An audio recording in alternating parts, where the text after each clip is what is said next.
بازی باور نکردنی پرسپولیس و استقلال خوزستان برگزار شد و این هفته با صدرنشینی پرسپولیس به اتمام رسید. عجب بازی بود، یه بازی فوق‌العاده در جهنم سرخ آزادی، بازی که یکی از تاریخی ترین بازی‌های لیگ برتر خودمون و یکی از بهترین بازی‌ها برای هواداران سرخ شد، بازی که واقعا نمیشه تا سالها توصیفش کردش و یکی از کامبک‌های جهنمی و باور نکردنی غیر ممکن رو پرسپولیسیا به ممکن تبدیل کردن.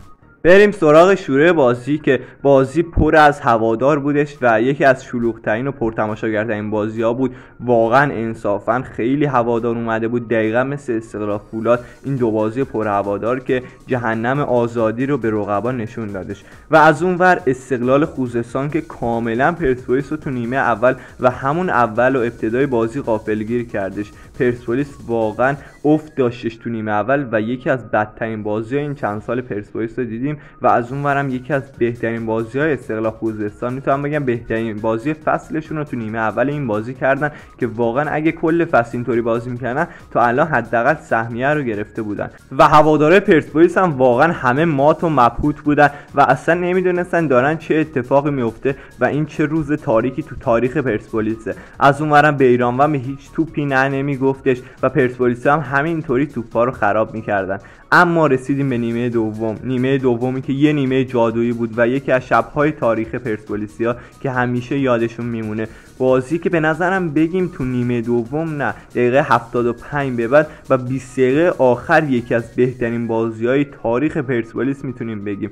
واقعا بازی بود که پشمای همه ریخته بودش، کامبک دیدنی پرسپولیس و نشون داد که پرسپولیس به باز نیستش و نمیخواد همینطوری قافیه رو به استقلال ببازه و میخواد این بازی رو با برد پیش رو بیاد. با اینکه 3 گل عقب بود و به نظرم تیمای دیگه، هر تیم دیگه بود شاید ممکن بودش کلا دیگه قافیه رو میباخت و دست به تلاش نمیکرد، با اینکه تا دقیقه 75 هم گل نزد، اما بعد اون پرسپولیس نشون داد که نامش چقدر بزرگه و کاری کرد که خیلی‌ها نمیتونن واقعا این کارو انجام بدن. یه کار تاریخی که به نظرم سالها تو دل هوادارهای پرسپولیس این روز میمونه.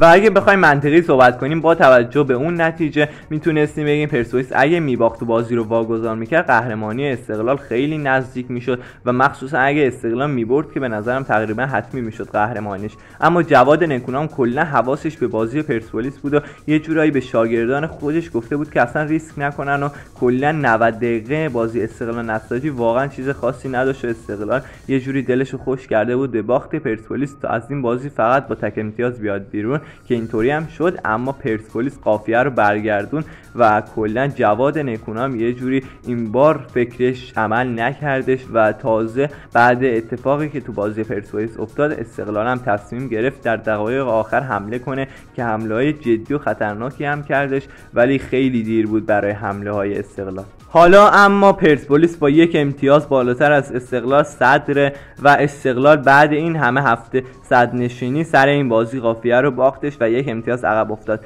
اما کار تموم شده است. خیلی دقیقاً نشون داد که این بازی میتونه بازم معجزه رخ بده با توجه اینکه اختلافشون فقط 1 امتیازه. یه غفلت تو بازی‌های دیگه میتونه کار دست هر دو تیم بده، مخصوصا بازی‌های دو تیم دیگه واقعا سخته. به نظرم برای پرسپولیس سخت‌تره. تو قزوین با شمس آذر داره سه‌شنبه و بعدش هم آخرین بازیش با مصر رفسنجان آماده محرم نویدکیای تو آزادیه. استقلال هم با گلگهر داره تو آزادی و بعدش با پیکان داره و میهمان پیکانه. اما بالاخره نمیشه روی کاغذ پیش بینی کرد دقیقاً مثل این بازی و باید ببینیم چه اتفاقی میفته. هر چیزی ممکنه و منتظر قهرمان باشیم. از اونورم ته جدولم خیلی حساسه و منتظر تیم‌های سقوط کننده باشیم.